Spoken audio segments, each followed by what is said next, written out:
বলছেন না না তুমি বলো তো তোমার সঙ্গে যখন আমি গভীর কথায় যখন চলে যাই, গল্প গুজব যখন করি, আমি তোমার কোন জায়গায় বসি? আমার বুকের উপরে তুই বসিস রে নানা। কে নানা তুমি শুয়ে পড়ো, আমি তোমার বুকের উপরে বসি, কথাগুলো বলবো। রসুলকে শোয়ে দেওয়া হলো, নবীজি শুয়ে পড়লেন বুকের উপরে লাফ মেরে গিয়েছেন। বলছে নানা তোমাকে আমি আজকে 3টা প্রশ্ন করবো, বলো তো নানা তোমার বাপের নামটা কি, তোমার আব্বাটাকে? সঙ্গে সঙ্গে রাসূল বলছে না ও আমার নাতি হোসেন রে, আমার বাবার নাম হচ্ছে আব্দুল্লাহ, কুরাইশ বংশের মানুষ, মক্কার মানুষ, এতটুকুই তার পরিচয় শেষ। না না তোমার আব্বার নাম আব্দুল্লাহ, তার বাবার নাম আব্দুল মুত্তালিব, এতটুকুই তার পরিচয় শেষ। কিন্তু তুমি তো অবশ্যই জানো আমার বাবার পরিচয়টা কি। আমার বাবাও কুরাইশ বংশের মানুষ, আমার বাবার নাম আলী। কিন্তু শুধু আলী বললে ভুল হবে, যার খেতাব হলো আসাদুল্লাহিল গালিব। দুনিয়ার সমস্ত কাফির বেঈমানদের জন্য যে আল্লাহ রাব্বুল আলামিন তাকে আসাদ করে পাঠিয়েছেন, আমার গর্বিত পিতা আলী, আমার পিতাকে এক পাল্লায় দেন, আপনার পিতা আব্দুল্লাহকে এক পাল্লায় দিবেন। আল্লাহর কসম আমার বাবার ওজনটাই বেশি ভারী হয়ে যাবে। আমার নবীজি মুস্কি হাসি মেরে বলছেন নানা রে বুঝতে পেরেছি, আর কি প্রশ্ন করবি বল। এবার বলছে নানা তুমি বলো তো তোমার মার নামটা কি আমেনা, বাড়ি কোথায়? মদিনায়। আর কি তার পরিচয়? স্যার তেমন কোনো পরিচয় নাই। এবার তিনি বলছেন নানা তুমি আমার চাইতে আরো বেশি জানতে পারবে আমার মার পরিচয়টা, কারণ তুমি আমার মারে না দেখলে তোমার ভালো লাগে না।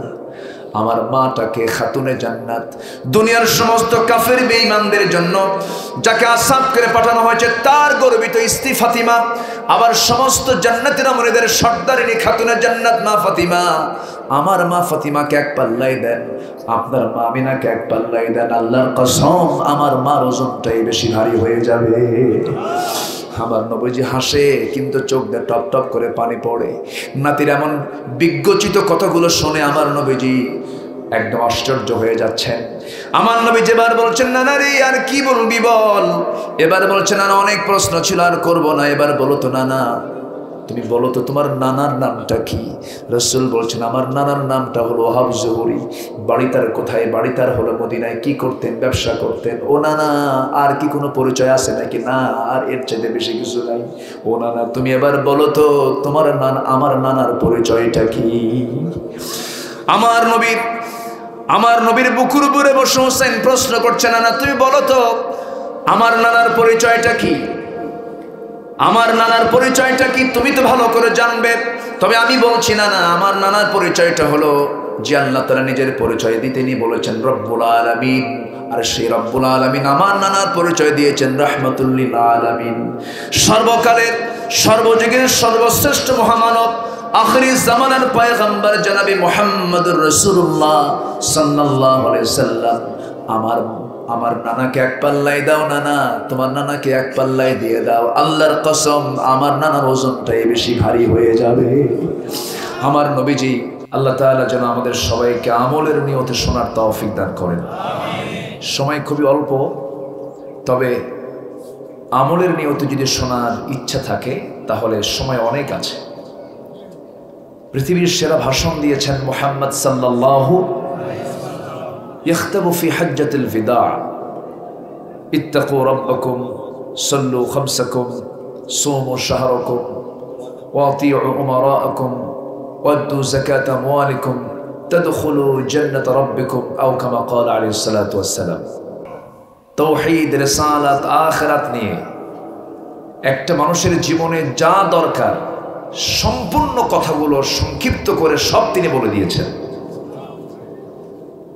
তাহলে আমলের জন্য কি বেশি সময় লাগে? না। আসুন আমি ছোট্ট একটা আয়াত আমি সামনে রেখে কিছু কথা বলতে চাচ্ছি। তেলাওয়াত দিয়ে শুরু করেছি, একটু মেহেরবানি করে আমরা একটু কান লাগাবো, একটু শুনবো। জোরে বলি ইনশাআল্লাহ। নাম দেওয়া হয়েছে, উদ্যোগটা হলো এখানে একটা মাদ্রাসা এবং এতিমখানা। আমরা প্রথমেই এই প্রতিষ্ঠানের জন্য দোয়া করি, আল্লাহ যেন এই প্রতিষ্ঠানের উত্তরোত্তর সমৃদ্ধি দান করেন এবং কিয়ামত পর্যন্ত আল্লাহ তাআলা যেন এই প্রতিষ্ঠানকে জারি রাখেন। সম্মানিত উপস্থিতি, আমরা এই পৃথিবীতে যে কোনো কাজ করতে গেলে আমরা লস খুঁজি না লাভ খুঁজি? বলেন, যেখানে লস আছে সেখানে আমরা যাই? আমরা কিন্তু লস খুঁজি না, লস প্রজেক্টে যাই না। যেখানে প্রফিট, যেখানে লাভ, সেই জায়গায় কিন্তু আমরা যাই। মানুষ লাভ খোঁজে, লাভের দিকে যায়। এই জন্য আল্লাহ তাআলা এখানে এই আয়াতের ভিতরে বিজনেস শব্দটা টেনেছেন, ব্যবসা শব্দটা তিনি টেনেছেন, তিজারা শব্দটা টেনে বলছেন আমি কি তোমাদেরকে এমন একটা বিজনেসের কথা বলবো যে বিজনেসটা করলে পরে দুনিয়ার বিজনেসে লাভ করতে গিয়ে লস হয় অথবা লাভ হয়, রিস্ক আছে, ঝুঁকি আছে, কিন্তু আমি তোমাদেরকে 3টা কাজ করতে বলবো যে 3টা কাজ করলে কখনোই লস হবে না। জোরে বলি সুবহানাল্লাহ। সূরা ফাতিরের আমি 29 নম্বর আয়াত আমি তেলাওয়াত করেছি। আসুন সে আয়াতের দিকে আল্লাহ তাআলা কি বলছেন, 3টা কাজ কি আমরা একটু অল্প সময়ে শোনার চেষ্টা করব। ওয়ামা তাওফীকি ইল্লা বিল্লাহ আলাইহি তাওয়াক্কালতু ওয়া ইলাইহি উনীব। আমি যে কিতাব থেকে কথা বলছি, এই কিতাব কি দুনিয়ার না আসমানের? আসমান থেকে যেটা নাজিল হয় এর চেয়ে বরকতময় কিছু থাকতে পারে? মেশিন দিয়ে পানি তুলে যে আবাদ হয়, মাটির যে উর্বরতা বৃদ্ধি পায়, আসমান থেকে নাজিল হওয়া পানিতে তার চাইতে উর্বরতা কম না বেশি? বেশি। বৃষ্টি আসেই নাই, শুধু মেঘের গর্জন, মেঘের ডাকাডাকি। সায়েন্স বলছে প্রতি মেঘের গর্জনে জমিন লক্ষ লক্ষ মেট্রিক টন ইউরিয়ার কাজ হয়ে যায়। মেঘের গর্জনে, বৃষ্টি তো আসেই না। আসমান থেকে যেটা আসে তার বরকতটা বেশি। আমি বলছি না দুনিয়ার বইয়ের উপকারিতা নাই, দুনিয়ার বই পুস্তক কেন পড়বো না? আমরা পড়বো, অবশ্যই পড়বো আমরা, কিন্তু কোরআন যদি তা অনুমোদন দেয়, কোরআন যদি বলে এটা পড়া যাবে, এটা পড়বো। যদি অনুমোদন না দেয় ওটা পড়া যাবে না। দুনিয়ার বইয়ের তো অবশ্যই উপকারিতা আছে, কিন্তু আসমান থেকে বাড়ি বর্ষণের যে উর্বরতা, মাটির যে উর্বরতা, যে বরকত আপনি দুনিয়ার পানিতে সেচ পদ্ধতিতে সেই বরকত আপনি পাবেন না। আল্লাহ রাব্বুল আলামিন আসমান থেকে যে কিতাবটা দিয়েছেন, এই কিতাবের যে বরকত, আল্লাহ রাব্বুল আলামিন যেদিন আদম আলাইহিস সালাতু ওয়াস সালামকে, হাওয়া আলাইহিস সালাতু ওয়াস সালামকে জান্নাত থেকে দুজনকে যখন পাঠিয়ে দিলেন, পাঠিয়ে দেওয়ার সঙ্গে সঙ্গে জানিয়ে দিয়েছেন, যারা পারেন সঙ্গে পড়ুন, قُلْ اهْبِطُوا مِنْهَا جَمِيعًا فَإِمَّا يَأْتِيَنَّكُمْ مِنِّي هُدًى فَمَنْ تَبِعَ هُدَايَ فَلَا خَوْفٌ عَلَيْهِمْ وَلَا هُمْ يَحْزَنُونَ। হে আদম, হাওয়া, তোমরা দুনিয়াতে চলে যাও, আমার পক্ষ থেকে যে হেদায়েত যাবে, যে কিতাব যাবে, এই কিতাবের যারা ইত্তেবা করবে, একে যারা মেনে চলবে, ফলো করবে, তাদের কোনো চিন্তা নাই, তাদের কোনো ভয়ের কারণ নাই। জোরে বলে সুবহানাল্লাহ। তাহলে আমার আব্বা এবং আম্মা আদম এবং হাওয়াকে দুনিয়াতে পাঠিয়ে দিয়ে বলা হলো কিতাবকে ফলো করো। তাহলে আমাদের প্রথম অর্ডার আল্লাহ তাআলা দিয়েছেন কি ফলো করা? কিতাবকে ফলো করা। এই কিতাব তো সর্বশেষ। যেদিন প্রথম মানুষ পৃথিবীতে এসেছেন খালি হাতে না কিতাব নিয়ে? কিতাবওয়ালা। সমস্ত পয়গম্বর কিতাবওয়ালা ছিলেন। কিতাব যার কাছে থাকে তিনি কি মূর্খ না জ্ঞানী? মূর্খ না জ্ঞানী? সমস্ত জ্ঞানের বিতরণ এসেছে নবীদের কাছ থেকে, সমস্ত সভ্যতা এসেছে নবীদের কাছ থেকে। আম্বিয়া কেরাম হচ্ছেন সভ্যতার অগ্রনায়ক। প্রথম মানুষ প্রথম জ্ঞানী, প্রথম মানুষ প্রথম নবী, প্রথম মানুষ সবচেয়ে বড় বিজ্ঞানী। জোরে কোন সুবহানাল্লাহ। মাঝখান থেকে কে বা কারা কি কইল ওগুলো আমাদের কানে নেওয়ার দরকার নাই। বানরের বংশধররা তো অনেক কিছু বলতেই পারে, আমরা তো বানরের বংশধর না, আমরা আদম সন্তান। আমরা কি সন্তান? আদম সন্তান।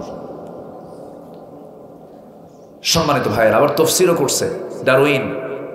সে ব্যাখ্যায় বলতেছে যে মানুষ বানর থেকে কেমনে মানুষ হলো। বলে যে গাছের ডালে ডালে লাফাতে লাফাতে হঠাৎ করে ডালের সাথে ধাক্কা খাইয়া লেজটা পড়ে যায়। এটা কি সুস্থ লোকের কথা না মদ খাওয়া লোকের কথা? কথা এটা কি সুস্থ লোক এই জাতীয় কোনো কথা বলতে পারে? আজগবি। আমাদের মানব সভ্যতার সমস্ত ইতিহাস কোরআনে আছে না নাই? আসতে বলবেন না, আছে না নাই? গোটা পৃথিবীর দ্বিতীয় বৃহত্তম মুসলিম জনপদ বাংলাদেশ,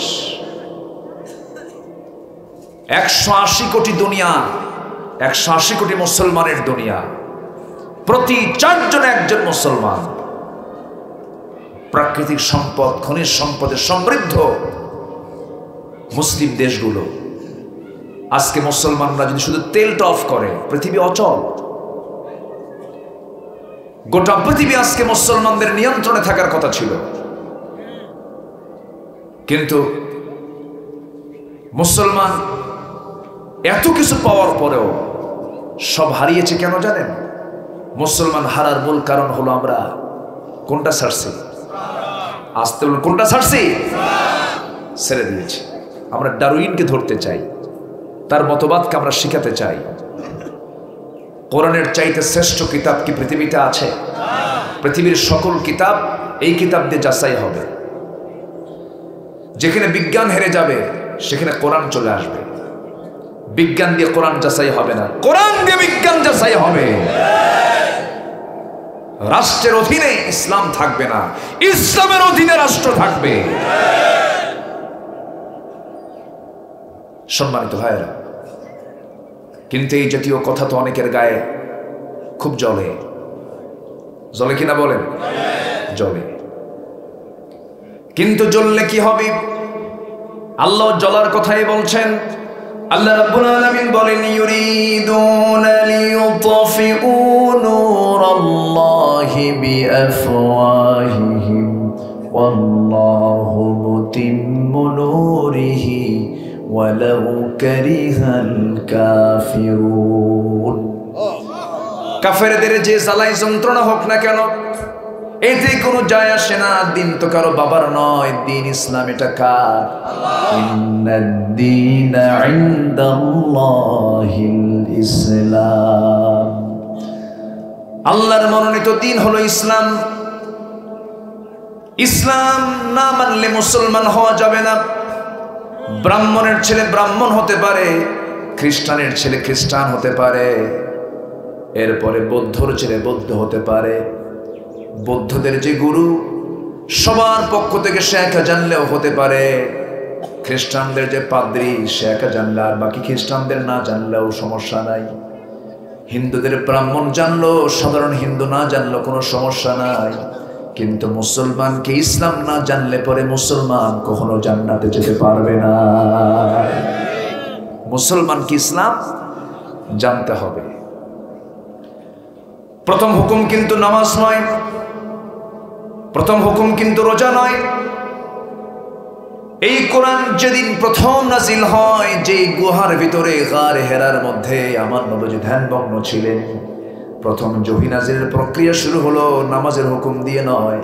আল্লাহ রাব্বুল আলামিন রাসূলকে প্রথম ওহীটা দিয়েছেন, সেটা হলো আপনি পড়ুন। আপনি কি পড়ুন। এখানে একটা পড়ার জায়গা করা হয়েছে, বলি আলহামদুলিল্লাহ। কিসের জায়গা? তাহলে প্রথম হুকুম হলো পড়ো। প্রথম হুকুম কি? পড়ো। এখানে পড়ার জায়গা করা হয়েছে। কি পড়ো তুমি? বিসমি রাব্বিকাল্লাযী খালাক, সেই মহান রবের নামে পড়ো যিনি তোমাকে বানিয়েছেন। সেই পড়াই পড়ো।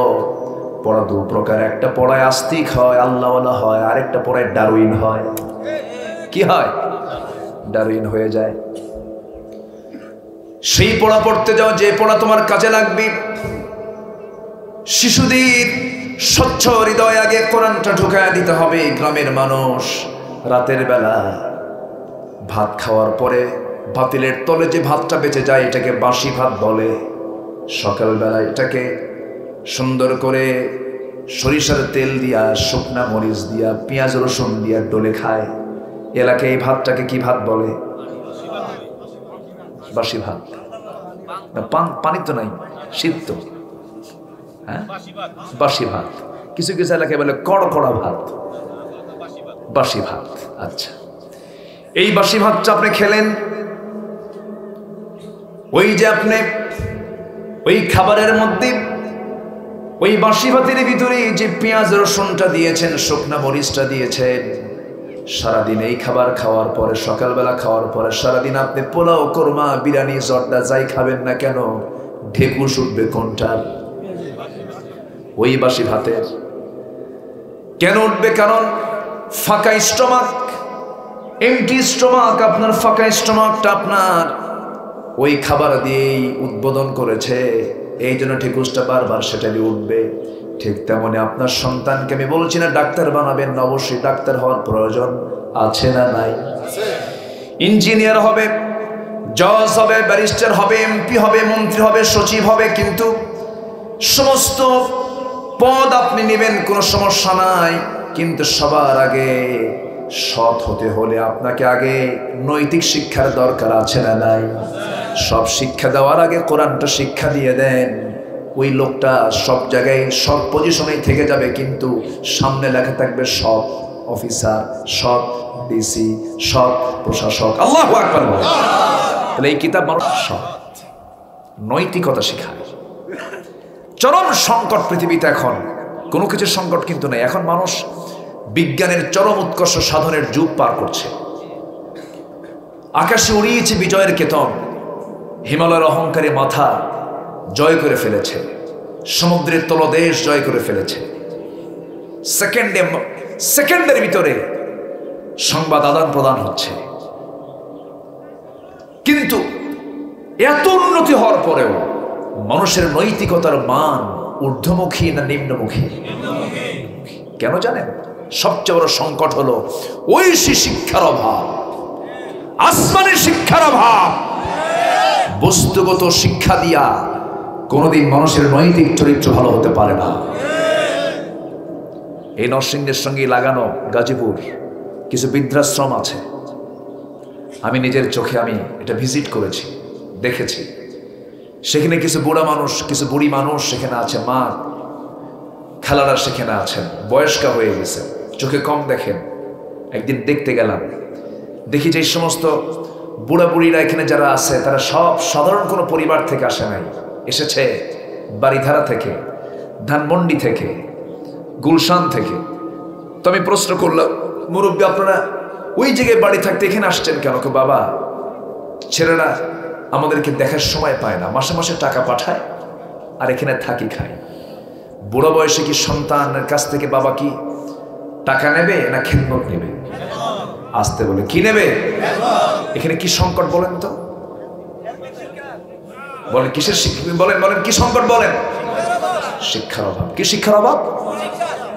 নৈতিক শিক্ষার অভাব, দ্বীনি শিক্ষার অভাব, ঐশী শিক্ষার অভাব। কুল্লু শাইইন ইয়ারজিউ ইলা আসলিহি, সব জিনিস তার আসলের দিকেই ধাবিত হয়। এখন ওই আফসোস করছে ওই সমস্ত লোকগুলো, সন্তানকে কেন নৈতিকতার শিক্ষা আগে দিলাম না? আমি তো বানাইছি জজ, বানাইছি ব্যারিস্টার, বানাইছি ডাক্তার, সাথে তো সৎ লাগাই নাই, সাথে তো কোরআন লাগাই নাই। আফসোসে পুড়ে মরছে। এই জন্য এখানে যারা এসেছেন, আমি সবার কাছে একটাই, আমি সবার কাছে আরজ রাখবো, এটা আমার আপনাদের কাছে আমার অনুরোধ থাকবে, সন্তানকে সবার আগে কোরআনের আগে ফ্লেভারটা দিয়ে দেন, কোরআনটাকে ঢুকায় দেন। সন্তানকে গাইড করার জন্য আপনার পাহারা দেওয়া লাগবে না, কোরআন আপনার সন্তানকে পাহারা দেবে। এই ভুলটা যেন কখনো না হয়। কিন্তু একটা চক্র চাচ্ছে এই দেশ থেকে ইসলাম, কোরআন, দ্বীনের আলোটাকে নিভিয়ে দেওয়ার জন্য। একটা চক্র আছে না নাই? তসলিমা নাসরিন চলে গেছে, তার কি শাগরিদ নাই? সে বলেছে কয়েকদিন আগে যে তোমরা মুহাম্মাদের গুণগান গাও, মুহাম্মদ তো তার কবরে তার হাত পা চোখ সব মাটি টাটি খেয়ে ফেলছে, গলে গেছে তার লাশ। চিন্তা করেন, এই জাতীয় কথাগুলো তার স্ট্যাটাস থেকে পাওয়া যায়। আবার তার পক্ষে কথা বলার মতো কিছু কুলাঙ্গার আমার দেশে আছে না নাই? আসতে বলবেন না, আছে না নাই? আবার মসজিদে যায়, নামাজও পড়ে, নামাজও পড়ে, মুনাফিকরাও নামাজ পড়ে না, কিন্তু নামাজ কায়েম করে না। নামাজ কায়েমের সংগ্রাম করতে পারে না তারা, নামাজ পড়তে পারে। একটু কান লাগাবেন। তিনটা কাজ। কয়টা কাজ বলেন? প্রথমে আমি একটা আহ্বান করলাম, যেহেতু মাদ্রাসার প্রোগ্রাম, কুন আলিমান আও মুতাআল্লিমান, কুন আলিমান আও মুতাআল্লিমান আও মুস্তামিআন আও মুহিব্বান ওয়ালা তাকুন খামসান ফাতহুলিক। আমার নবীজির কথা, আলেম না হতে পারলে আলেমের ছাত্র হয়ে যাব। জোরে বলে ইনশাআল্লাহ। সামনে শুনবো তাদের কথাগুলো, তাদের প্রিয় হয়ে যাব, পঞ্চম নাম্বারটা হব না। এই জন্য আমরা কোরআনের সঙ্গে সম্পর্ক রাখবো। মুসলিম যতদিন এই কিতাবের সঙ্গে সম্পর্ক রেখেছে, মুসলমান তারা মাথা উঁচু করে পৃথিবীতে নেতৃত্ব দিয়েছে। যেই দিন থেকে মুসলমান কোরআনটা ছেড়ে দিয়েছে, সেদিন থেকেই মুসলমান লাঞ্ছিত হয়েছে। কোরআন সম্মান দেবে, কোরআন না মানলে অসম্মানের আগুনে আপনি জ্বলে পুড়ে ছারখার হয়ে যাবেন। এটাই আমাকে সম্মান দিয়ে দেবে। এই জন্য এটাকে নিয়ে আমাকে আপনাকে থাকতে হবে। কেজি স্কুলের সন্তান চলে যায়, এখন তো কেজি স্কুল হয়ে গেছে কিন্ডারগার্টেন। বাচ্চার গায়ের ওজন তার চেয়ে ব্যাগের ওজন বেশি, 7-8টা বই। বাচ্চার পিঠ এরকম বাঁকা হয়ে যায়। আমি কি ভুল বলতেছি নাকি? পিঠটা বাঁকা হয়ে যায়। মা সঙ্গে নিয়ে চলে যায়, সকালবেলার রান্না টান্না হলো না, মার সাথে নিয়ে চলে গেল। সকল মা এক জায়গায় হলো কিন্ডারগার্টেনের দুনিয়ার গীবত শেখায়েত। আছে না নাই বলেন? ভোর সকালটা চলে গেল, অথচ ওই বাচ্চা কেজির ওজন বেশি, এই জন্য বাচ্চার ব্যাগের ওজনটা বেশি। এত বই তো দেওয়ার দরকার নাই। ছোট্ট অবস্থায় বাচ্চার সিনায় কিছু দেওয়ার দরকার নাই। কোরআনটা সুন্দর করে তেলাওয়াত শিখিয়ে দেন, ওই সন্তানটার মেমোরি ব্রেন হবে ফাস্ট। যেরকম সুবহানাল্লাহ, মেমোরি তার মজবুত হয়ে যাবে। আমার ভাইয়েরা, এই জন্য আমরা এই দুনিয়াতে এসেছি, কোনো লস করতে পারবো না। আল্লাহ বলছেন, বান্দার সময়টা নষ্ট করো না। সময় নষ্টের চাইতে বড় নষ্ট কিছু নাই। আল্লাহ তাআলা সময় নামে একটা সূরাও দিয়েছেন, ওয়াল আসরি ইন্নাল ইনসানা লাফি খাসর। সময়ের কসম, মানুষ ক্ষতির মধ্যে আছে। সময় নষ্ট করে। কি নষ্ট করে? সময় নষ্ট করে। সময় নষ্ট করো না। আল্লাহ বলছেন 3টা কাজ করো। তুমি সূরা ফাতিরের 29 নম্বর আয়াতে বলছেন 3টা কাজ করো। 3টা কাজ করলে আমি আল্লাহ বলছি তোমার কোনো লস হবে না। লান তাবুর, লানে তাকিদ প্রয়োগ করে বলা হচ্ছে কোনো লস হবে না। কি 3টা কাজ? নাম্বার 1 হলো, ইন্নাল্লাযীনা ইয়াতলুনা কিতাবাল্লাহ ওয়া আকামুস সালাতা ওয়া আনফাকু মিম্মা রাযাকনাহুম সিররান ওয়া আলানিয়া।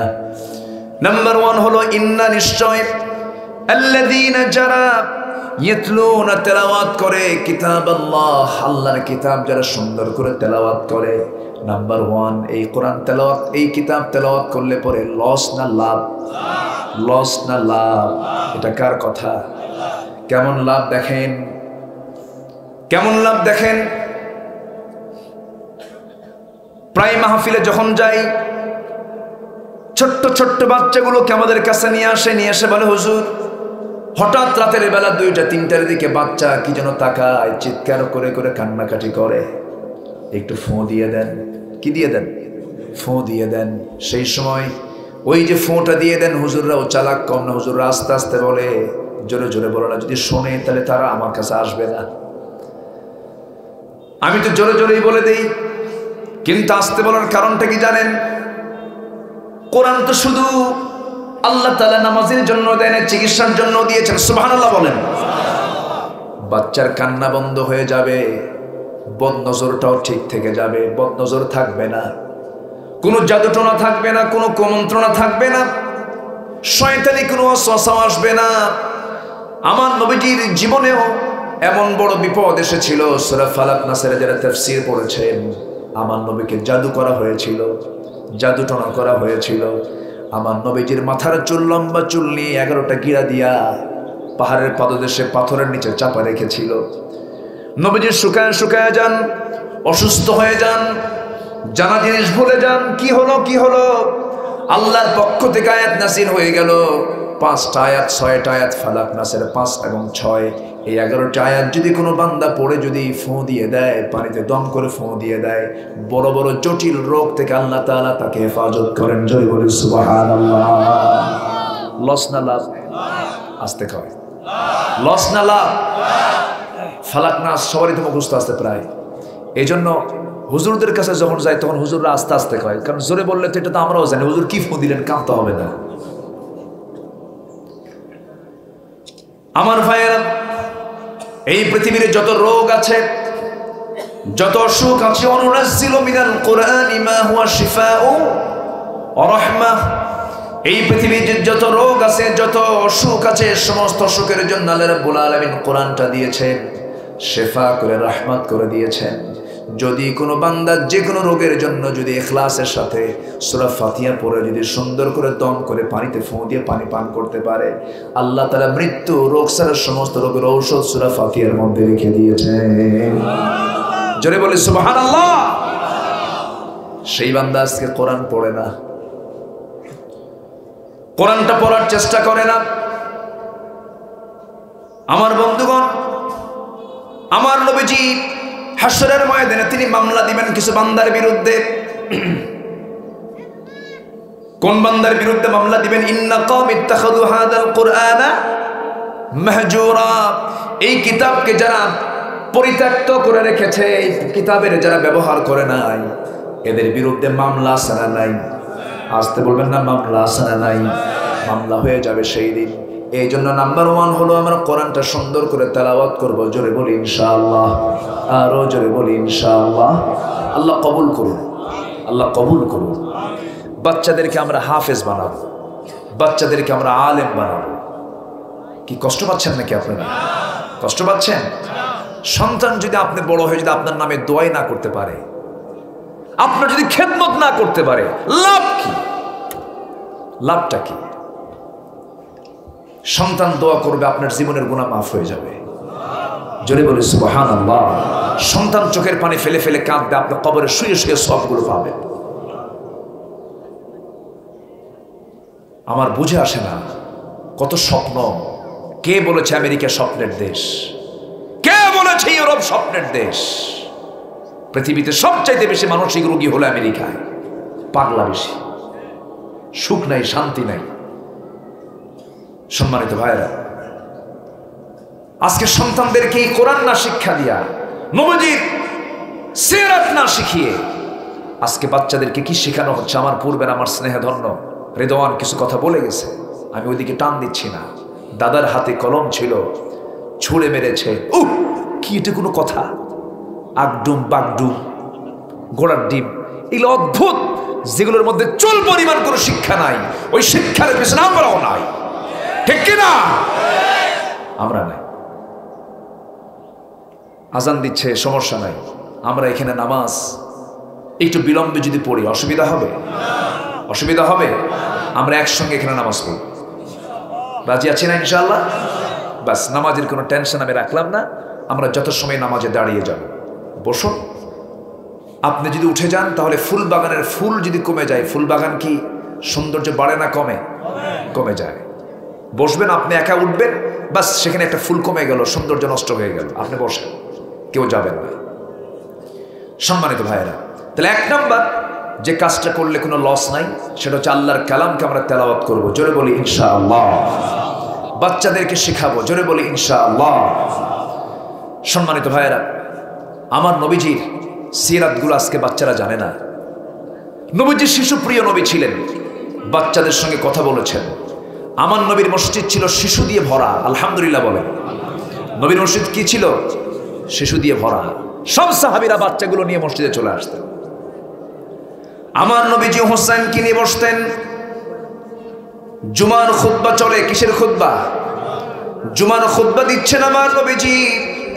আমার নবীজি জুমার খুতবা দেওয়া অবস্থায় হোসেন রাদিয়াল্লাহু তাআলা আনহু তিনি লম্বা জুব্বা পরেছেন, এত বড় জুব্বা।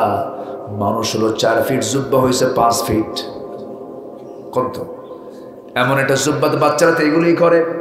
জুব্বাটা পরে নিয়ে আসতে নিয়ে যখন প্রথম দিকে আসতে নিচ্ছে, প্রথম কাতারের দিকে আসতে নেয়, বারবার জুব্বার কাপড়ের সঙ্গে প্যাঁচ লেগে যাচ্ছে। আমার নবীজি হুসাইনকে কাছে নেবার জন্য জুমার ওয়াজিব খুতবা ছেড়ে দিয়া দৌড় মেরে গিয়ে হুসাইনকে কোলের মধ্যে করে নিয়ে প্রথম কাতারে বসায় দিলেন। আমার নবীজি মসজিদকে শিশু দিয়ে ভরাইয়া দিয়েছেন। আজকে শিশুরা মসজিদে যায় না, বাপরাও যায় না, বাবাও নিয়ে যায় না, শিশুরাও যায় না। শিশুরা কি করে? বাচ্চা খাবার খায় না, মা কি করে? মোবাইলটা দিয়ে দেয়, ডিভাইস দেয়, গেমস দেখো, খাও। কি আমি কি ভুল বলতেছি নাকি? বাচ্চাদের তো এগুলো তো শিক্ষার মাধ্যম নয়। আজান হয়ে যাবে, সময়ের জ্ঞান শিখবে। 5:30টায় আজান হয়, 1:30টায় আজান হয়, 4টায় আজান হয়, 5:30টায় আজান হয়, 7:30টায় আজান হয়। সময়ের জ্ঞানটা বাচ্চা শিখে গেল, শৃঙ্খলা শিখলো, নিয়মতান্ত্রিকতা শিখলো, সুন্দর করে উজু বানানো শিখলো, আদব আখলাক শিখলো, ইমাম সামনে দাঁড়ায় সম্মান দিতে হয়, রুকু করতে হয়, সময়ের জ্ঞান, সুন্দর করে কাতারে কাতারে দাঁড়াতে হয়, চেইন অফ কমান্ড শিখতে পারে নামাজের মধ্য দিয়ে, ভদ্রতা শিখতে পারে নামাজের মধ্য দিয়া, সালাম কালাম শিখতে পারে ভদ্রতার মধ্য দিয়া। ইসলামী সমাজের বৈশিষ্ট্য হলো, ইসলামী সমাজের মসজিদগুলো শিশু দিয়ে ভরা থাকবে, তাদের কান্নার আওয়াজ, হাসির আওয়াজ মুসলমানদের কানে আসবে। যেরকম সুবহানাল্লাহ। কিন্তু আজকে তো সেই পরিবেশ নাই, সেই সিচুয়েশনটা নাই।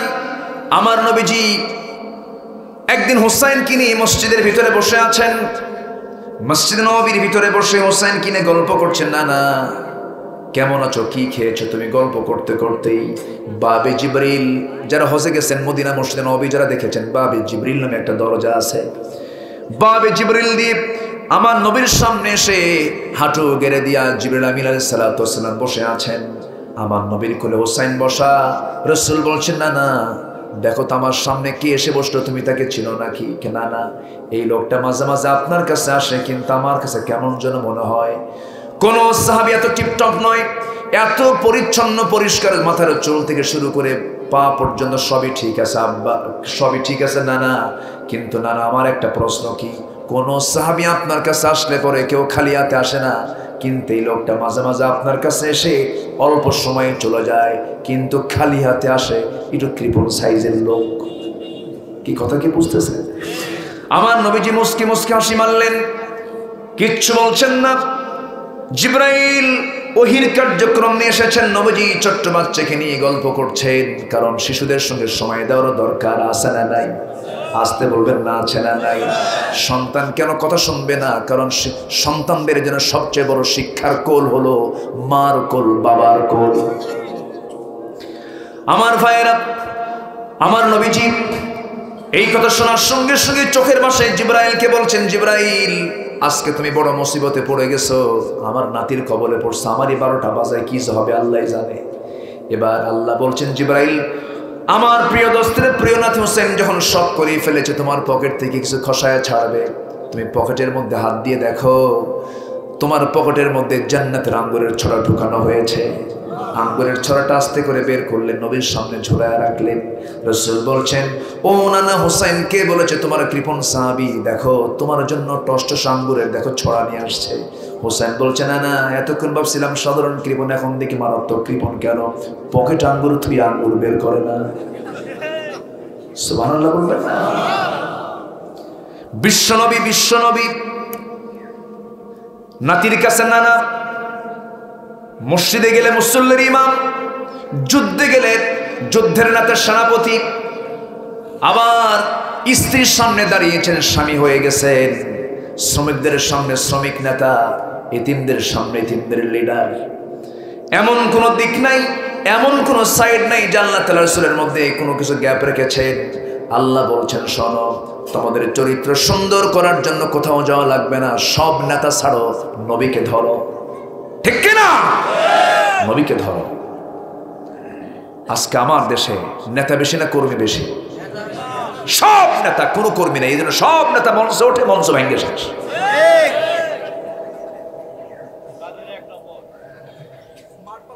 কি কষ্ট পাচ্ছেন নাকি আপনারা? কিন্তু মসজিদে চলে যান, মসজিদে মেম্বারে কয়জন? মেম্বার কি ভাঙ্গে নাকি? মেম্বার ভাঙ্গে? ভাঙ্গে না। এই জন্য মসজিদে যাদের যাওয়া আসার প্র্যাকটিস আছে, তাদের মঞ্চ কখনো ভাঙবে না, কারণ সেখানে চেইন অফ কমান্ড আছে। কোনো মুসল্লির ক্ষমতা না ইমামের আগে চলে যায়, কোনো মুসল্লির ক্ষমতা নেই মিম্বারে গিয়ে বসবে, কারণ মিম্বারটা কয়জনের জন্য? একজনের জন্য। এই আদব আখলাকটা ইসলাম শিখিয়ে দিয়েছে, রাসূল তা শিখিয়ে দিয়েছেন। আমার বন্ধুগণ, আমার নবীজি বাচ্চাদের সঙ্গে ঘন্টার পর ঘন্টা সময় দিয়েছেন। এই সমস্ত বিষয়গুলো যদি আজকে বাচ্চাদেরকে শেখানো হতো, সমাজটা কত সুন্দর হয়ে যেত, কত আদব আখলাকে ভরপুর হয়ে যেত। আমার বন্ধুগণ, আমার নবীজি সাহাবা কেরামকে নিয়ে মসজিদে নববীর মধ্যে সাহাবা কেরামকে নিয়ে তিনি ওয়াজ করছেন, কথা বলছেন। এমন সময় দরজার সামনে এসে হুসাইন রাদিয়াল্লাহু তাআলা আনহু রাসূলের সঙ্গে দেখা করার জন্য দরজায় দাঁড়ানো। এক সাহাবী বলছে, হুসাইন তুমি কোথায় যাবে? নানার সঙ্গে দেখা করার জন্য যাব। না, এখন যাওয়া যাবে না। কেন? খুব গুরুত্বপূর্ণ আলোচনায় তিনি ব্যস্ত আছেন। চোখটা এত বড় বানায় ছোট হুসাইন বলছে, ও সাহাবীরা, তোমরা যে নবীর কথা বসে বসে শোনো, তার চেয়ে আমার দাম কম নাকি? আমার পাত্তা দাও না, আমার দাম কি কম নাকি? রাস্তা ছাড়ো, তোমরা যে নবীর কথা শোনো সেই নবীর চাইতে আমি হুসাইন বড় আছি। সাহাবী মনে মনে চিন্তা করছে, যেমন বাপ তেমন ছেলে, আলীও তো মেধাবী, কোন গ্রামার কোন দিকে খাটালো আল্লাহ জানে। দরজা খুলে দেই, দরজা খুলে দিছে, রাস্তা ক্লিয়ার করে নিয়ে নবীর সামনে গিয়ে দাঁড়ায় আছে অভিমান করে, মুখে কোনো হাসি নাই। ছোট্ট হোসেনের চেহারার দিকে রাসূল তাকায় বলছেন, আমার নানা মনটা খারাপ কেন? এবং হোসেন বলছে, নানা আজকে আমার মুখে কোনো হাসি আসবে না, আমার কি কোনো দাম টাম নাই নাকি? দরজায় দাঁড়ায় থেকে দরজা খোলা পাই না, আমার সঙ্গে সবাই যেন কেমন আচরণ করে। আমি তোমার সঙ্গে দেখা করব, কথা বলবো, আমাকে আসতে দেয় না কেন? আমার কি দাম কিছুই নাই নাকি? কি নানা তোমার তো দাম আছে। কি নানা শোনো, আমি তোমার চাইতে বড়। রাসূল মুস্কি হাসি মেরে কোলের মধ্যে উঠায় নিয়ে বলছে, নানা তুমি আমার চেয়ে কেমনে বড়? এটা কি বললা তুমি? কি নানা, আমি তোমার চাইতে যে বড় আমি তোমাকে আজকে বুঝাইয়া দেব। রাসূল বলছে, নানা কেমনে বুঝাবা বলো? নানা বুঝাবো শুধু তোমারে না, তোমার সাহাবীদেরকে বুঝাবো। সব সাহাবী রাখো। সব সাহাবী ডেকে আনলেন। সব সাহাবী এক জায়গায় ডাক করে দিয়া ডেকে এনে বসায়া আমার নবীজিকে বলছেন, নানা তুমি বলো তো, তোমার সঙ্গে যখন আমি গভীর কথায় যখন চলে যাই, গল্প গুজব যখন করি, আমি তোমার কোন জায়গায় বসি? আমার বুকের উপরে তুই বসিস রে নানা। কে নানা তুমি শুয়ে পড়ো, আমি তোমার বুকের উপরে বসি, কথাগুলো বলবো। রাসূলকে শোয়া দেওয়া হলো। নবীজি শুয়ে পড়লেন বুকের উপরে লাফ মেরে গিয়ে হোসেন বলছে, নানা তোমাকে আমি আজকে 3টা প্রশ্ন করব, বলো তো নানা, তোমার বাপের নামটা কি? তোমার আব্বাটাকে? সঙ্গে সঙ্গে রাসূল বলছে, না ও আমার নাতি হোসেন রে, আমার বাবার নাম হচ্ছে আব্দুল্লাহ, কুরাইশ বংশের মানুষ, মক্কার মানুষ, এতটুকুই তার পরিচয় শেষ। না, তোমার আব্বার নাম আব্দুল্লাহ, তার বাবার নাম আব্দুল মুত্তালিব, এতটুকুই তার পরিচয় শেষ। কিন্তু তুমি তো অবশ্যই জানো আমার বাবার পরিচয়টা কি। আমার বাবাও কুরাইশ বংশের মানুষ, আমার বাবার নাম আলী। কিন্তু শুধু আলী বললে ভুল হবে, যার খেতাব হলো আসাদুল্লাহিল গালিব। দুনিয়ার সমস্ত কাফির বেঈমানদের জন্য যে আল্লাহ রাব্বুল আলামিন তাকে আসাদ করে পাঠিয়েছেন, আমার গর্বিত পিতা আলী, আমার পিতাকে এক পাল্লায় দেন। আপনার পিতা আব্দুল্লাহকে এক পাল্লায় দিবেন, আল্লাহর কসম আমার বাবার ওজনটাই বেশি ভারী হয়ে যাবে। আমার নবীজি মুস্কি হাসি মেরে বলছেন, নানা রে বুঝতে পেরেছি, আর কি প্রশ্ন করবি বল।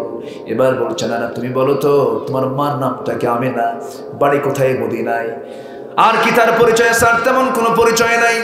এবার তিনি বলছেন, নানা তুমি আমার চাইতে আরো বেশি জানতে পারবে আমার মার পরিচয়টা, কারণ তুমি আমার মারে না দেখলে তোমার ভালো লাগে না।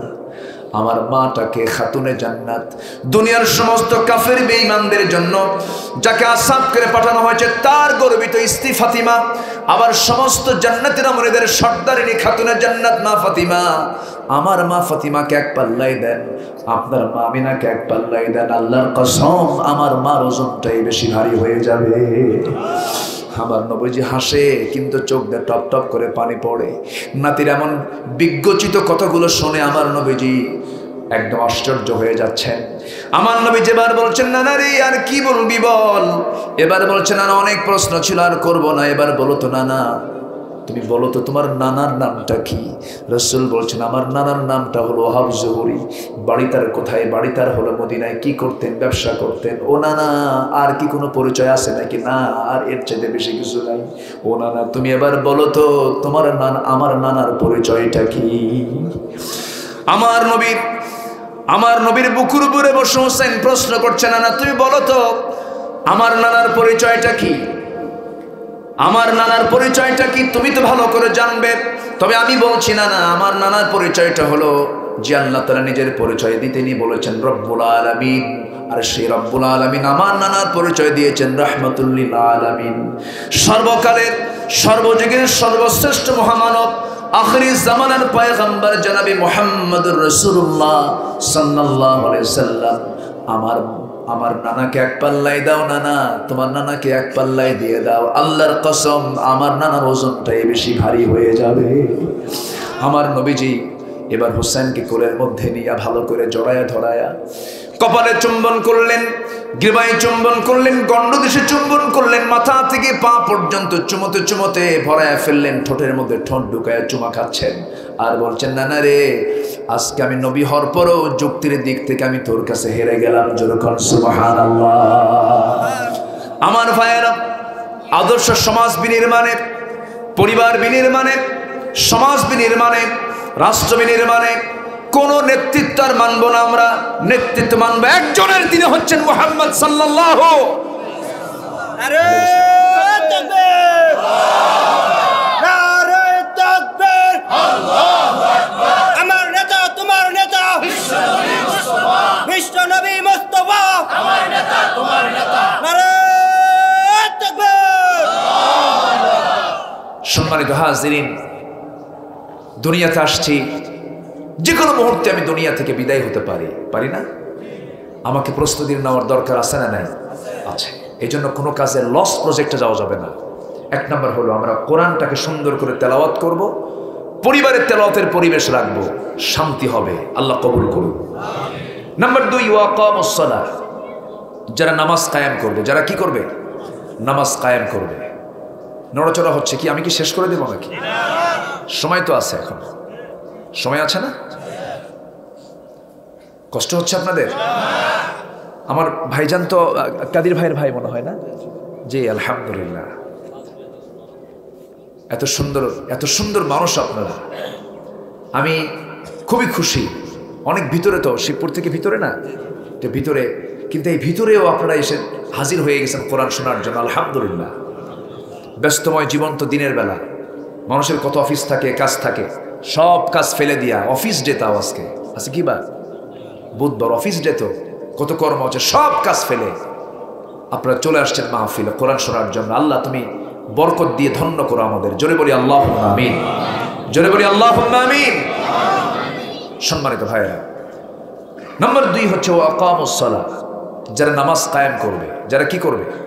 নামাজ কায়েম করবে। নামাজ আদায় এটা পার্সোনাল ব্যাপার। নামাজ আদায়ে এই পৃথিবীর কেউ আপনাকে বাধা দেবে না। আপনি আমেরিকায় যাবেন, জো বাইডেন আপনাকে মসজিদ বানায় দেবে, নামাজ পড়ো। আপনি রাশিয়া যাবেন, ভ্লাদিমির পুতিন আপনাকে মসজিদ বানায় দেবে, নামাজ পড়ো। যাবেন, ঋষি সোনাকে আপনাকে মসজিদ বানায় দেবে, নামাজ পড়ো। নামাজ পড়তে কেউ বাধা দেবে না। কিন্তু আপনি যখন বলবেন নামাজ কায়েম করতে হবে, তখন আপনার নাম হয়ে যাবে জঙ্গি, মৌলবাদী, রক্ষণশীল, কট্টরপন্থী, এগুলো বলে ফেলবে। কারণ নামাজ যখন কায়েম হবে, নামাজ কায়েম হওয়ার সমাজের বৈশিষ্ট্য হলো, নামাজ কায়েম হওয়ার সমাজে সুদ থাকবে না, জেনা থাকবে না, মদের বোতল থাকবে না, কেরুয়ান কোম্পানি থেকে মদ তৈরি হবে না। কি আমার কথা কি বুঝে আসতেছে? আচ্ছা, আল্লাহ কিছু তুমি সুগার খাও, তুমি কেরুয়ান কোম্পানি থেকে বানাচ্ছ, সুগার মিলে সুগার খাও, কিন্তু তুমি সুগার থেকে তুমি মদ বানাইও না, মদ খাইও না। মদ খাওয়া কি? আস্তে খাও, আরো জোরে দেখে। আজকের হারাম না ১,৫০০ বছর আগের হারাম? মদ খাওয়া হারাম, এর উপর আর কোনো বক্তব্য চলবে না। সম্মানিত ভাইয়েরা, যদি কেউ আঙ্গুর খায়, আঙ্গুর খাও, সমস্যা নেই। আঙ্গুরটাকে পচায়া খাইও না, আঙ্গুরটা পচায়া খাইও না। আঙ্গুর পচায়া খাইলে এটা কি হবে? হারাম হবে। এটা কার কথা? মাটি, জাস্ট আমি উদাহরণ দিচ্ছি। মাটি, আপনার কাদা আছে, কাদা মাটি যদি আপনার মুখে মারা হয়, আপনি কি মরবেন? মরবেন না। কিন্তু ওটাকে যদি একটু পাকায়া যদি একদম মাথায় মারা হয়, কি ডেড বডি হওয়ার সম্ভাবনা আছে না নাই? আচ্ছা, মাটি কিন্তু হালত দুইটা, এটা কাঁচা হালত, এটা পাকা হালত। আল্লাহ বুঝেন কোন খাবার বান্দার জন্য কল্যাণ, কোন খাবার বান্দার জন্য অকল্যাণ, কোন খাবার বান্দার জন্য সুস্থতা, কোন খাবার বান্দার জন্য অসুস্থতা। এই হালাল হারাম যারা মানবে না এরা কখনো ইমানদার হতে পারে না। সম্মানিত ভাইয়েরা, এই জন্য নামাজ কায়েম হোক, এটা কি আমরা চাই? আসতে বলবেন না চাই। যদি চাই তাহলে নিরাপদ, আর যদি বলেন না নামাজ আদায় হলেই হলো, এত দরকার নাই বাবা, এটা হচ্ছে মুনাফিকের কথা। কার কথা বলেন? মুনাফিকের কথা। আল্লাহ তাআলা এখানে নামাজ কায়েমের কথা বলেছেন, লস হবে না। কি হবে না? লস হবে না। আমার ভাইয়েরা, ছোট্ট একটা আয়াত আমি তেলাওয়াত করেছি, সময়টা অল্প পেয়েছি। আল্লাহ বলছেন, বান্দা এই কাজের, এই প্রজেক্টে তোমার কোনো লস নাই, ফলাফল আমি তোমাকে এমন জান্নাত দেব, সর্বনিম্ন জান্নাতটা হবে 10টা পৃথিবীর মতো একটা জান্নাত। কয়টা পৃথিবী? ছোট হয়ে গেছে মনে হয়, ছোট হয়েছে। দুনিয়ার জিন্দেগির 10 শতক জমির জন্য কত হামলা মামলা করি, কত চিন্তা করি। অনেক বুড়া মানুষ যখন বলা হয় চাচা বয়স হয়ে গেছে, একটু কোরআনটা সহি করে পড়েন, নামাজ তো হবে না তাছাড়া, কোরআনটা একটু সহি করে পড়েন, কোরআনটা জানা দরকার। কোরআন তো এমন একটা মানচিত্রের নাম, যে মানচিত্রে চোখ রাখলে বান্দা এই দুনিয়াতে বসেই জান্নাতের রাস্তাগুলো দেখে নিতে পারবে। যেরকম সুবহানাল্লাহ। আমার ভাইয়েরা, কিন্তু কিছু লোক আছে কোরআনটা পড়তেই চায় না। চাচা আপনি কোরআনটা পড়েন, বাবা মুখী আসে না বাবা। কিন্তু চাচাকে যখন বলা হয় চাচা শিবপুরের পৌরসভার সামনে 10 কাঠা যে জমিটা আছে, ওই জমির দাগ নাম্বার কত? কি 93? কি দাগ নাম্বার মুখস্থ আছে না নাই? আবার নরসিংদীর গজ্জাস করে যায় বসে থাকি, কোর্টের বারান্দায় গিয়ে ফাইল নিয়ে ওই চাচা ঘোরাফেরা করতেছে। যখন বলা হয় চাচা কোর্টের বারান্দায় ঘোরাফেরা, কোনো ফাইল নিয়ে, কে বাবা 10 বিঘা জমিন নিয়ে মামলা আছে, উকিল বোঝে না, উকিলকে একটু মাঝে মাঝে একটু দিক নির্দেশনা দিয়ে যায়, উকিলকেও জ্ঞান দিতে পারেন, দাগ নাম্বার মুখস্থ রাখতে পারেন। দুনিয়ার 60-70 বছরের এই জিন্দেগির জমি জমার খাজনা খারিজ, দাগ নাম্বার, খতিয়ান নাম্বার, আরএস নাম্বার যদি আপনি মুখস্থ রাখতে পারেন, সর্বনিম্ন 10টা পৃথিবীর মতো একটা জান্নাত দেওয়া হবে। সেই জান্নাতের দাগ নাম্বারও আছে না নাই? আছে না নাই? কোথায় দাগ নাম্বার পাওয়া যাবে? কোথায়? না জানলে কিন্তু পাওয়া যাবে না, জানতে হবে। আমরা জানবো, জোরে বলি ইনশাআল্লাহ। আর জোরে বলি ইনশাআল্লাহ। জান্নাত কয়টা? জোরে বলুন, জান্নাত কয়টা? আচ্ছা, জান্নাত 8টা। কোন কোন কাজে কোন জান্নাত, এই বয়ান কোরআনে আছে না নাই? আচ্ছা, সময় তো নাই আজকে, আমার একটা আলোচনায় আছে, লম্বা আলোচনা। কোন আমলে কোন জান্নাত, কোন বদ আমলে কোন জাহান্নাম। 7টা জাহান্নাম, 8টা জান্নাতের এটা বিস্তারিত আমার একটা আলোচনা আমি 2013 সালে করেছি, 14 সালে করেছি। এই আলোচনাগুলো আছে। তো এইগুলো বিষয় তো জানতে হবে। না জেনে আমি জান্নাত পাবো কেমনে? এত বড় একটা জান্নাত আল্লাহ তাআলা আমাকে দিবেন, এমনি এমনি দিবেন? এই 7 দিন একদিন একটু জুমার নামাজ পড়ে আসলাম, ঈদের জামাতে একটু 2 ঈদের জামাতে গেলাম, আর ঠাকঠুক মেরে ফকিরে পাইলে একটু 10 টাকা দিলাম, আর ভাবতেছি জান্নাত তো পেয়ে গেছি। জান্নাত কি এত সস্তা? সম্মানিত ভাইয়েরা, আজকে আমরা এখানে যারা বসেছি, জীবনে 5 ওয়াক্ত নামাজ ছাড়বো না। রাজি আছেন কি সবাই? একটু হাত তুলে দেখেন তো দেখি। জোরে বলি ইয়া আল্লাহ, আর জোরে বলি ইয়া আল্লাহ। আমাদেরকে 5 ওয়াক্ত সালাত আদায় করার তৌফিক তুমি আল্লাহ দিয়ে দাও। জোরে বলি আমিন, আরো জোরে আমিন। হাত নামান। বাড়িতে মা বোন আছে না নাই? মা বোনদের শুধু একটা আমল আমি আপনাদের শিখাই দিচ্ছি, মাদের মাথা থেকে পা পর্যন্ত চামড়াটা ঢেকে রাখার ব্যবস্থা করবেন। আখির জামানায় সবচেয়ে বড় ফিতনা ইউরোপ আমেরিকার ষড়যন্ত্র হলো মুসলিম পরিবারের মেয়েদেরকে উলঙ্গ করে ঘর থেকে বের করে দেওয়া। এই ক্ষেত্রে সচেতন পিতামাতা ভাইদের দায়িত্ব আছে না নাই? আসতে বলবেন না, আছে না নাই? আচ্ছা, গায়রে মুহরম, গায়রে মাহরাম কোন পুরুষের সঙ্গে দেখা করা যাবে না, এটা খেয়াল করতে হবে। চাচাতো ভাই, মামাতো ভাই, দুলা ভাই, খালাতো ভাই দেখা করা জায়েজ নাই। এগুলো হলো কাছের আত্মীয়। এই পরিবারের সাথে, এই সমস্ত আত্মীয় স্বজনের সাথে যার পর্দা থাকবে, এটা হচ্ছে 100% পর্দা। এটা কি পর্দা? 100% পর্দা। এই বিষয়টা আমরা খেয়াল করার চেষ্টা করব। জোরে বলি ইনশাআল্লাহ। দুলাভাইয়ের সঙ্গে দেখা করা যাবে? দুলাভাইয়ের সাথে দুলাভাই, দুলাভাই, কিন্তু দুলাভাইয়ের হুন্ডারের পিছনে শালি চড়ে নরসিংদী মনে হয় নাই, এ আছে আছে। শালি মারা গেছে, শালি মারা গেছে, দুলাভাই শালির কবরে নামছে। তো শালির কবরে দুলাভাই নামার কারণে পাশে হুজুর এটা দেখে বলতেছে লা হাওলা ওয়ালা কুওয়াতা ইল্লা বিল্লাহ। এই নামছে কেন? এই আওয়াজ শুনেই এখন দুলাভাই মনে মনে কয় জীবনে কতদিন হুন্ডার পিছনে নিয়ে ঘুরলাম, কোনো ফতুয়া আসলো না। মরার পরে গায়ে কিছু নাই, এখন মরা, এখন ফতুয়া, এখন প্রশ্ন করতেছে। সম্মানিত ভাইয়েরা,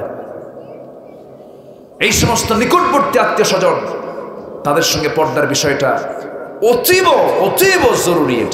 এটা খেয়াল করার চেষ্টা করবো আমরা, জোরে বলি ইনশাআল্লাহ। শালির পিছনে শালি দুলাভাইয়ের হুন্ডার পিছনে বসে যাচ্ছে। দুলাভাই বলছে শালি তুমি উঠো। দুলাভাই মানুষ না উঠলে কেমন হয়? হুন্ডার পিছনে উঠছে কিন্তু মাঝখানে একটু ফাঁকা রাখছে। দুলাভাই মানুষ সম্মান দেওয়া দরকার, কিন্তু সামনে যে এমন ব্রেক মারছে গ্যাপ পুরো। এই জাতীয় কোনো সুযোগ দেওয়া যাবে না। ওয়াত্তাকুল্লাহ ওয়াত্তাকুন নিসা ফাইন্না আউওয়ালা ফিতনাতা বানি ইসরাঈল কানাত ফিন নিসা। আল্লাহকে ভয় করতে হবে, এবং নারী ফিতনা মানে হচ্ছে নারীদের বেহায়াপনা থেকে আমাদের বাঁচার দরকার আছে না নাই? আচ্ছা, আল্লাহ তুমি সবাইকে বোঝার তৌফিক দাও। আমি আর আলোচনার সময়টা বাড়াতে পারছি না, কেন? ওই আজান তো হয়ে গেছে বেশ আগে। আমার দেশে তো আবার মানে নামাজ না পড়ুক আর রোজা না রাখুক আর দিন না মানুক, কিন্তু ফতুয়া বাজে কিন্তু ঠিকই আছে। সবাই ফতুয়া দেয়, দেখো নামাজ বাদ দিয়ে ওয়াজ করতেছে, এরকম বলার লোকও কিন্তু অনেক আছে না নাই বলেন?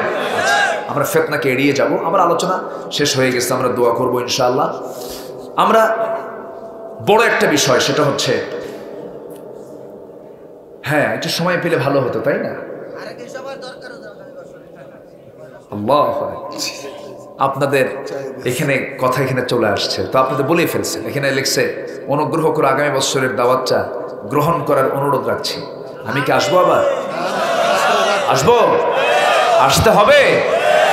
আচ্ছা, দেখা যাক ইনশাআল্লাহ। জোরে বলি ইনশাআল্লাহ। আমি চেষ্টা করবো আসার জন্য। আমি খুবই আনন্দিত। আমার আব্দুল কাদের ভাই, উনি কই?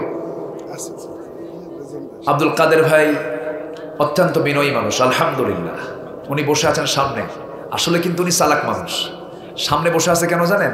ওয়াজ মঞ্চে উঠে বোঝা যায় না, মঞ্চে পিছনে বসে কিন্তু ওয়াজ বোঝা যায় না। শ্রোতা এবং বক্তার সামনে মুখে মুখে হলে ওয়াজটা, আলোচনাটা, লেকচারটা খুব স্পষ্ট হয়ে বোঝা যায়। উনি খুব চালাকি করেছেন। আচ্ছা জি, আলহামদুলিল্লাহ। তো আমার আব্দুল কাদের ভাই পূর্ব পরিচিত, আমি ওনাকে দেখি নাই, কিন্তু উনি আমাকে নামে জানেন। আজকে শুধু সরাসরি আমরা একটা জাস্ট মত বিনিময় হলো আজকে প্রথম, আলহামদুলিল্লাহ। উনিও বলেছেন, ওনার বড় ভাই, ওনার মুরব্বী, উনিও বলেছেন একটা সুন্দর রিলেশন যেহেতু হয়েছে, আগামীতে আসা হবে। জোরে বলি ইনশাআল্লাহ। আমি এই এলাকার প্রত্যেক ভাইকে আমি এই পরামর্শটুকু দিয়ে যাব, এলাকার সন্তানাদিদেরকে, প্রজন্মকে ভালো রাখার জন্য দ্বীনি শিক্ষার পরিবেশ তৈরি করার দরকার আছে না নাই? এই এলাকায় ঢুকলে যেন আপনি সালাম পান, আপনি যেন আদব পান। এই পরিবেশটা যদি ফিরে পেতে চাই, এই মাদ্রাসার যে একটা উদ্যোগ এখানে নেওয়া হয়েছে, এই মাদ্রাসার জন্য আমাদের সবারই এগিয়ে আসার দরকার আছে না নাই? আচ্ছা, সবাই এগিয়ে আসবেন, পরামর্শ দিয়ে, শ্রম দিয়ে, আন্তরিক সহযোগিতা দিয়ে এই মাদ্রাসার পিছনে আপনারা সবাই পরিশ্রম করবেন। এই আশাবাদ আমি আক্রাশালবাসীকে আমি রাখবো।